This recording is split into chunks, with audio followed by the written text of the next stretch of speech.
Graça e paz para todos vocês, meus irmãos e minhas irmãzinhas. É um prazer imenso de eu poder estar aqui mais um segundinho para falar com você do nosso Senhor e Salvador Jesus Cristo. De antemão, quero te agradecer por me receber. Sou muito grato por isso. Muito obrigado. Outro sim, a senha do canal, o irmãozinho7969. Você digitando essa senha no YouTube, vai aparecer embaixo à direita do seu celular uma foto pequena do irmãozinho. Você clica nela e já abre uma maior em cima. Você clica e abre os vídeos para você. Assim é no meu celular, viu?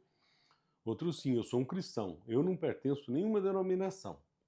O meu propósito aqui é que, se o Senhor Jesus me permitir, eu ensinar para você quem é Jesus, aonde que ele está ou vive e o que ele pode fazer por você. Este é a minha proposta aqui. Outro sim, os versículos que eu estou fazendo os vídeos, aqueles que estiverem em parábola ou em figura, se o Senhor Jesus me permitir, eu pretendo abrir ele para você, ouvir, entender e compreender. Este é meu propósito aqui, viu?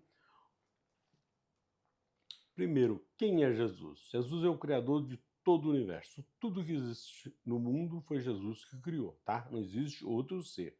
Tudo que existe, tá?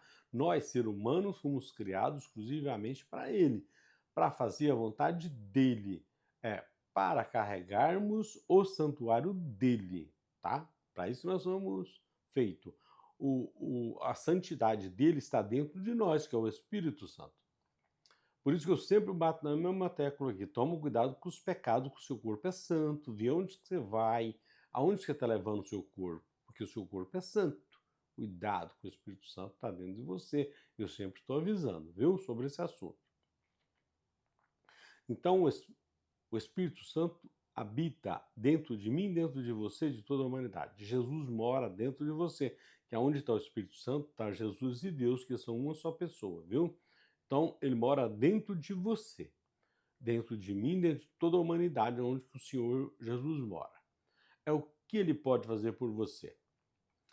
Tudo que você imaginar, Jesus pode fazer. Só que tem um probleminha, existe o livre-arbítrio.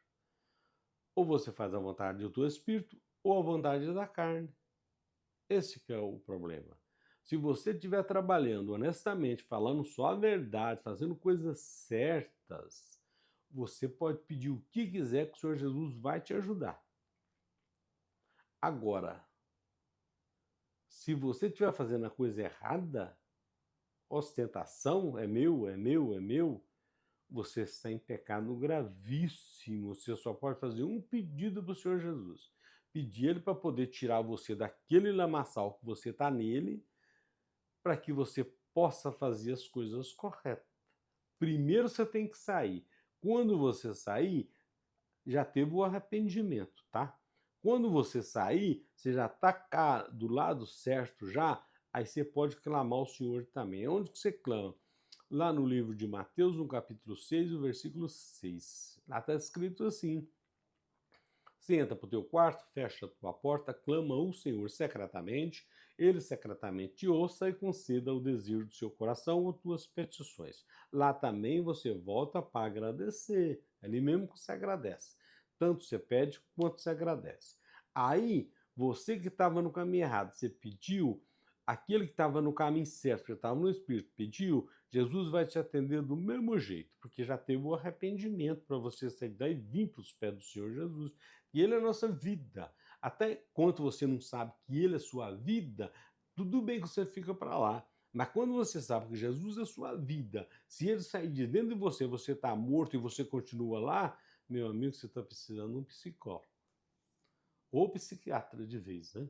Um dos dois você precisa, porque se você saber que o Senhor Jesus, o Espírito Santo, é a sua vida e você está adorando outra coisa sem ser esse Espírito que está dentro de você, sendo que tudo que você precisa é só você pedir para Ele, basta, você está no caminho certo.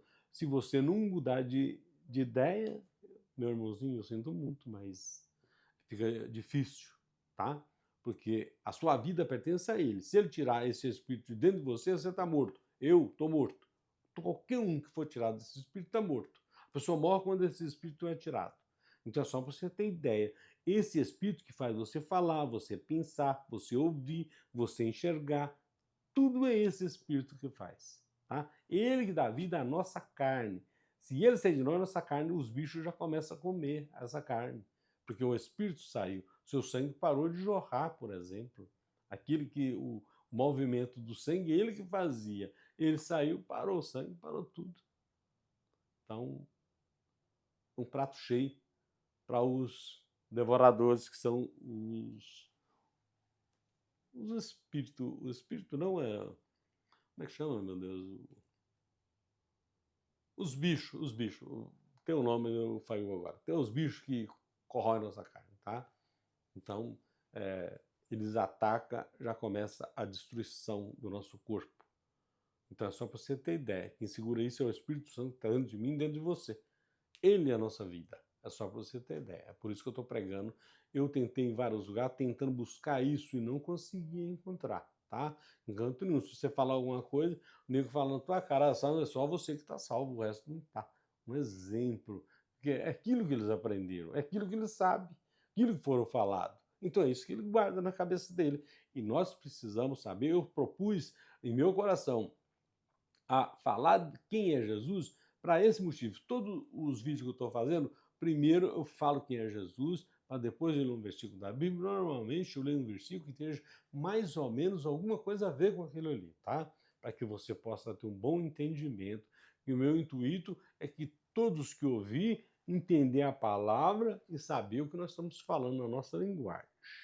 Tá certo, meu irmãozinho? Eu quero trazer você aqui em mais um pequeno versículo da Bíblia para que nós possamos meditar mais, tá? O nosso versículo agora diz aqui: para quem Jesus foi enviado. O Jesus foi enviado, né, no início. Para quem que foi? Vamos ver o que o Senhor diz aqui. Aqui está escrito no livro de Mateus, o capítulo é o 15 e o verso é o 24, que diz assim: respondeu-lhe ele: não fui enviado, senão as ovelhas perdidas da casa de Israel. Você viu agora por cá que as coisas, a guerra foi em Israel, o juízo final foi em Israel, a tribulação foi em Israel. É aonde Jesus foi enviado. E quem rejeitou ele? Aquele povo de Israel. Ele foi enviado para ali porque Deus tinha escolhido aquele povo para abençoar. E eles não quiseram as bênçãos, porque saía adorando tudo quanto é pedaço de pau que tivesse para frente, menos Jesus. É só para você ter ideia, tá? Então, Jesus foi enviado para Israel. Ele morreu para fazer o mundo de Israel com o mundo Roma, Egito, que eram os dois países que tinha, e a circunvizinha. Você pode ver que lá em Atos dos Apóstolos 2, até o versículo 14 ou 15, me parece, ele fala de todas as cidades circunvizinhas, todas elas, tá? Aí Jesus morreu para fazer daqueles países pequenininhos, grandes, um só país. Dos homens, um só homem. Não tem um homem de Israel. Antigamente, antes do juízo final, está escrito na Bíblia, que o povo que era de Israel zombava de nós, que nós não somos filhos de judeu, então nós somos gentios. Zombava de nós, que eles tinham Deus e nós não tinha. Só que eles também não tinham, porque eles não cumpriam nada de Deus, também não tinha. Então saíram a turma, aquela safra saiu por juízo final e para a morte. Então não tinha também Deus, só um exemplo. Eles zombavam de nós. Então é por isso que Jesus veio para Israel, tá? Então, o seguinte, Jesus morreu para acabar com o nosso pecado, que era a transgressão de lei, que está dentro da Torá,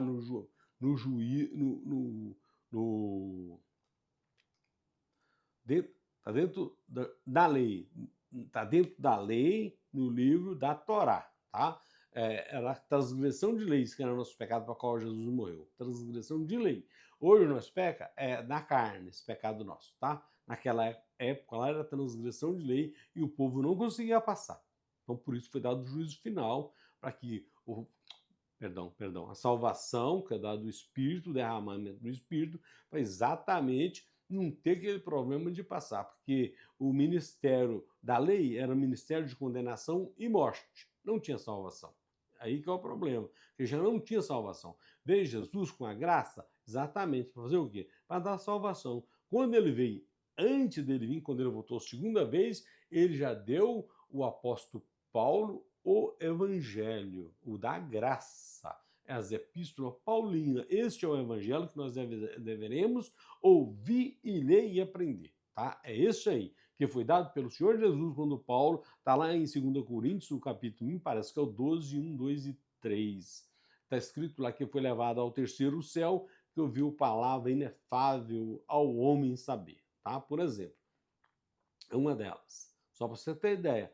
Outra, o Paulo veio pregar o evangelho, às vezes você acha que é só as pessoas bonitas e uma coisa ou outra que prega.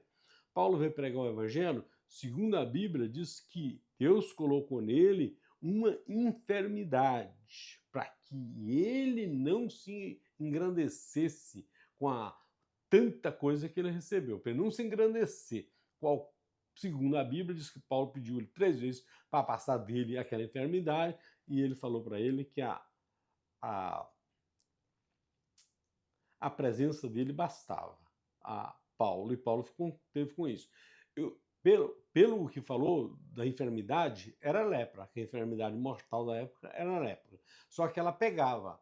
E Paulo andou no meio dos discípulos da cidade inteira e não pegou em ninguém, porque era obra de Deus. Era só para esbofetear Paulo se por uma causa ele que resolvesse se engrandecer. Hoje você vê isso, o grego faz uma coisinha, Deus faz uma coisinha, a impressão que ele fez, ele já vira um bicho, já sai, já vai para a mídia, para a televisão, eu fiz e não sei o quê, não fez nada. Isso aí era para que Paulo não fizesse isso. Aí os outros aí, como não sabem de nada, Jesus deixa eles na ignorância, achando que sabe de alguma coisa, tá? Jamais Jesus vai permitir, ele dá algo para você e permitir que você está agradecendo daquilo ali. Ele não vai permitir isso aí de espécie nenhuma, tá? Quando você recebe, você tem que ser muito agradecido pelo Senhor, ter confiado em você aquela benção, para você abençoar alguém, uma pessoa, um jovem, um velho, um novo, um deficiente. Você tem que ficar muito feliz, não é que te dá nome, não. É com você no seu coração, você sabe que Deus usou você para fazer aquele milagre. Mas o nome é de Deus. Você tem que agradecer a Deus. Você tem que dizer que a pessoa, quem curou ele foi Deus, não é você. Não, isso é Jesus que te curou você, meu filho. Não sou eu, não. Porque o Espírito Santo tem você, é o que fez aquela benção. É dele. Então é ele, não é a gente que faz. O homem não pode fazer nada sem não ser querer distorquir um outro, tá? Isso que o homem faz. O resto, o homem não pode fazer nada, meu irmãozinho e minha irmãzinha. Graça e paz para todos vocês e até o próximo vídeo, se o Senhor nos permitir.